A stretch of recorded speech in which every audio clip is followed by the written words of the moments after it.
આજની ધર્મકથા. પ્રણામ.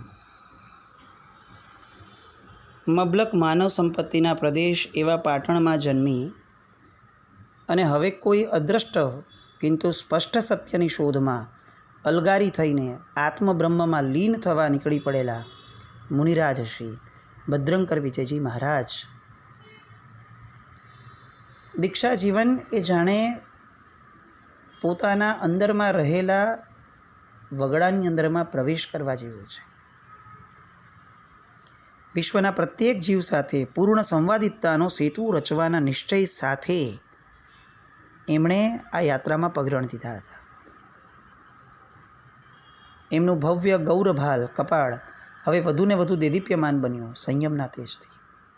પ્રત્યેક ધર્મક્રિયા ગુરુની આજ્ઞાના પાલન થકી બહુમાનપૂર્વક કરવા માટે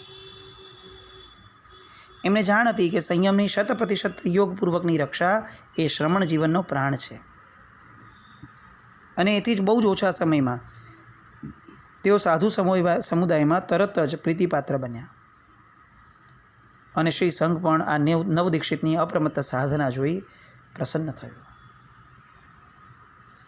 લાલબાગ ઉપાશ્રયથી વંદનીય ગુરુ ત્રિપુટી જ્યારે અંધેરી પ્રવેશ કરે છે ત્યારે એક વનરાજને શોભે ને એ રીતે લીધેલી દીક્ષા પછી વધતા ઉલ્લાસપૂર્વક આ નવ્ય મુનિરાજે ચારિત્રને શોભાવા માંડ્યું. શાંત, સરળ પ્રકૃતિ અને શુદ્ધ ક્રિયા પ્રત્યેની ઉચ્ચ પરિણતિથી એમણે સૌના હૃદય જીત્યા.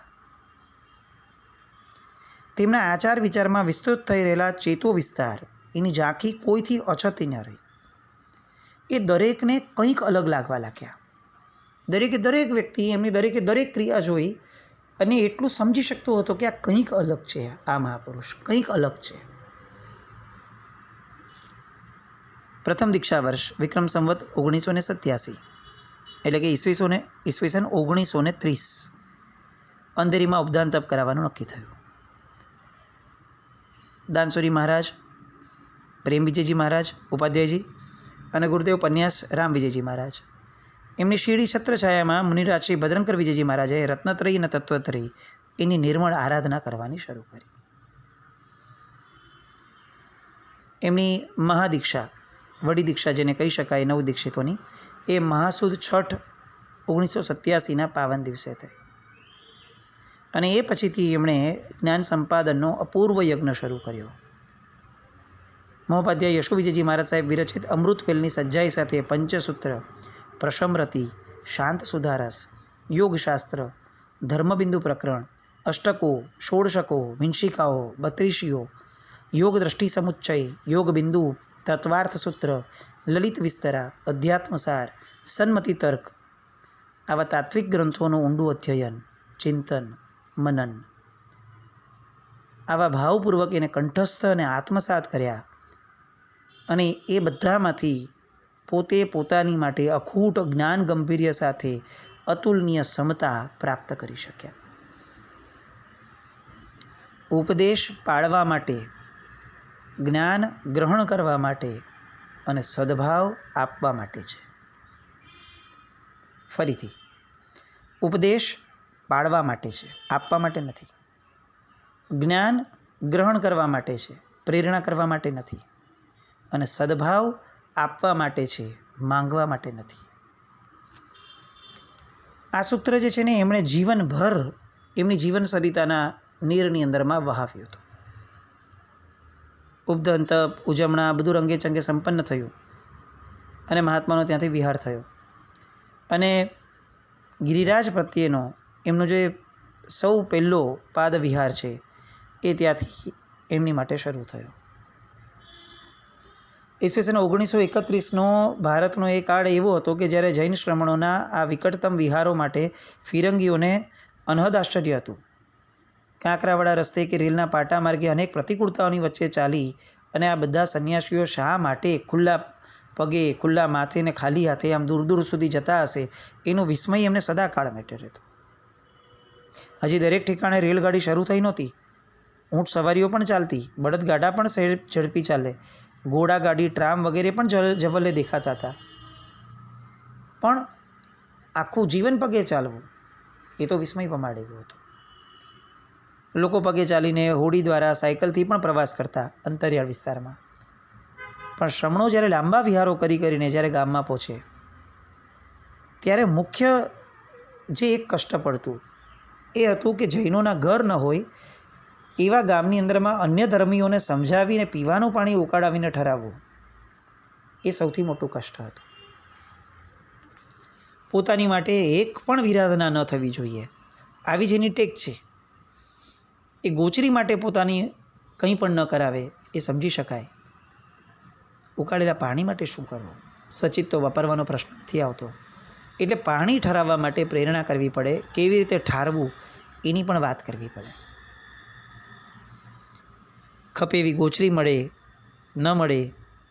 ન મળે તો ઉપવાસ, અને એ પણ આટલા લાંબા વિહાર સાથેનો, એ પણ આટલા મોટા સમૂહ સાથે. આ બધું જોતાં ગામના લોકો તો આ મોં વકાસીને આદરપૂર્ણ ભાવે એમને જોતા રહે. બટેટા નહીં, રીંગણા નહીં, કાંદા નહીં, સૂરણ વગર નહીં, આ બધા વગર રસોઈ કેવી રીતે થાય એ ગામવાસીઓને ખબર જ નહોતી પડતી. શિયાળાના દિવસો, સુસવાટા મારતી ઠંડી, લાંબો પંથ કાપવાનો, વહેલી સવારના બળબાખડામાં જ્યારે આગળના મુકામે પહોંચવા વિહાર શરૂ કરે ત્યારે ગામની બહાર આવેલા ખેતરના ઝૂંપડાની આસપાસ તાપણું પ્રગટાવી શ્રમિકો હાથ પગ શેકતા બેઠેલા જોવા મળે. અને એ હાથ પગ શેકતા લોકોને બહુ આશ્ચર્ય થાય કે આવી ઠંડીમાં આ બધા સફેદ કપડાવાળા ક્યાં જઈ રહ્યા છે. એક પ્રસંગ, 7 માઇલ ચાલીને એવા એક ગામમાં પહોંચ્યા હતા કે જ્યાં વિહારધામ નહીં, દેરાસર નહીં, ઉપાશ્રય નહીં, જૈન શ્રેષ્ઠીઓના ઘર પણ નહીં. પણ 7 માઇલ ચાલ્યા એટલે હવે આગળ ચાલવાની કોઈ હિંમત ન રહી. થાક કે મારું કામ, રોજનો વિહાર છે, એક દિવસનો હોય તો આપણને પણ એમ લાગે કે 7 માઇલ જગ્યાએ 8 માઇલ કરી લે. પણ જે ચાલે ને ખબર પડે, મૂળ મુદ્દો એ છે. આપણે વિચારી શકીએ આપણે તો 10-11 માઇલ બી કરાવીએ, આપણને ક્યાં ચાલવું છે. પણ આગળના વિહારોથી એમનો જે શરીરનો શ્રમ હતો એ હવે શરીર એટલું બધું થાક્યું કે હવે એ આગળ વધવા માટે એમણે ના પાડી દીધી. શરીરે થયું અહીંયા રોકાશું.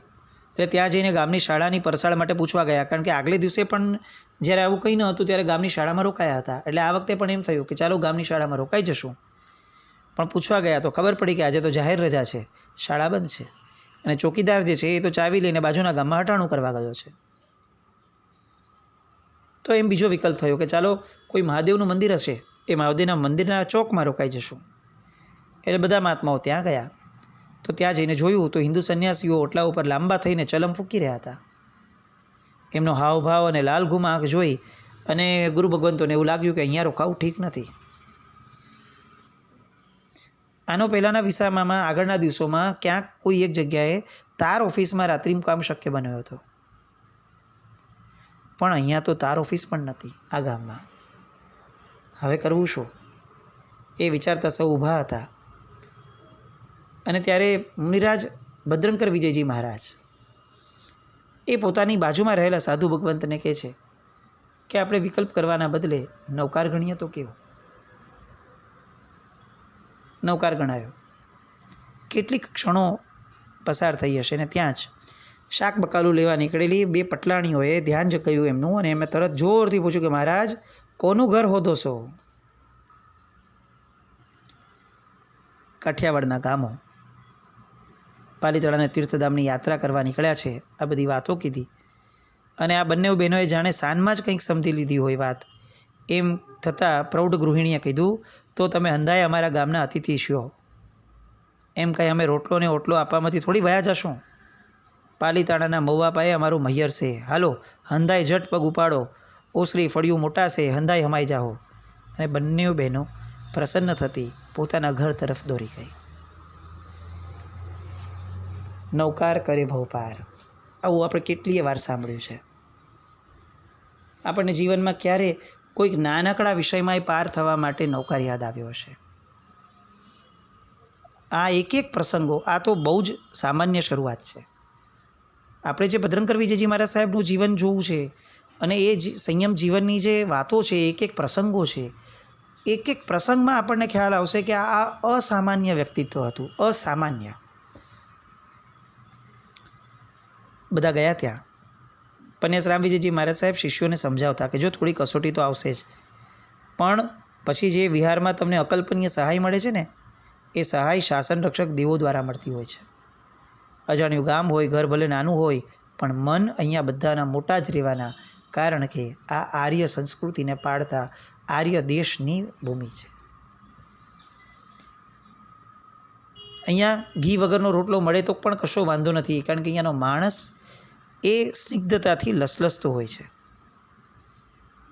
ક્યાંક આવકારની જગ્યાએ જાકારો પણ મળી જાય, અને ગોચરી મળે તો સંયમની વૃદ્ધિ, અને ગોચરી ન મળે તો તપની વૃદ્ધિ. આ જ તો વિહારની મજા છે. આવી બધી વાતો કરતાં બધા મહાત્માઓ એ નાની અને નીચી ડેલીમાંથી પસાર થઈ પેલી પટલાણીઓના ઘરમાં પ્રવેશ્યા. પટેલ તો પોતે કરિયાણાની દુકાને હતા, એટલે 90 વર્ષની આસપાસે પહોંચેલા એમના બાપુજી જે બહાર ખાટલા ઉપર બેઠા હતા, એમને હાથનું નેજવું કરી અને પૂછ્યું, વહુ, આ અંધાઈ કોણ મહેમાનો લઈને આવ્યા છો? અને ત્યારે પોતાનો પરિચય, પેલી 2 પટલાણીઓ તો અંદર વ્યવસ્થા કરવામાં વહી ગઈ, એટલે પોતાનો પરિચય આપતા મહાત્માઓએ કહ્યું, અમે જૈન ધર્મના સાધુઓ છીએ.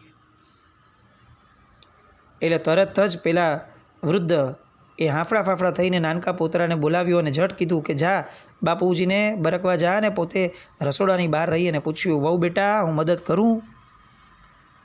આ આર્ય સંસ્કૃતિ. નાના મુનિરાજો તો ત્યાં સુધીમાં વડીલ ગુરુ મહારાજ માટે જગ્યા ચોખ્ખી કરીને આસન પાથરી દીધા. એ દ્રશ્ય જોયું બધાએ. ફળિયાની આલીકોર ગમાણ, 4 ભેંસ અને 6 ગાયો. જગ્યા જાણે સવારે ચોખ્ખી કરી હોય એવી સારી હતી, પણ તાજા પોદળા ઉપર મંડરાતી માખીઓ અને ભેંસ ઉપર બેઠેલા કાગડાઓ એ ગમાણના દ્રશ્યને પરિપૂર્ણ કરતા હતા. બાજુમાં 2-3 કૂતરાઓ રોટલી આરોગીને સંતોષથી બેઠા હતા. અને આ એક દ્રશ્ય કે જે દ્રશ્ય આર્ય સંસ્કૃતિને વારંવાર પોતીકી બનાવવા માટે ગમી જાય એવી વ્યવસ્થા પૂરી પાડતું હતું. થોડી વારમાં પટેલ આવી ગયા, અને આવતા જે જાજા દાડાના રામ રામ બાપા કરતા આવ્યા. ભલે પધાર્યા અમારા ઘરે, અને એ પ્રભુના ભગત કહી અને ધન ધન અવતાર થઈ ગયો બાપલા, એમ બોલતા બોલતા નીચા વળીને પ્રણામ કરતા બધા મુનિવરોને નમે. કે છે બેનો આગળ સમય જતાં કે થોડાક વર્ષો પહેલાં તમારા જેવા ધોળા લુગડાવાળા મહારાજ સાહેબો અહીંયા આવ્યા હતા.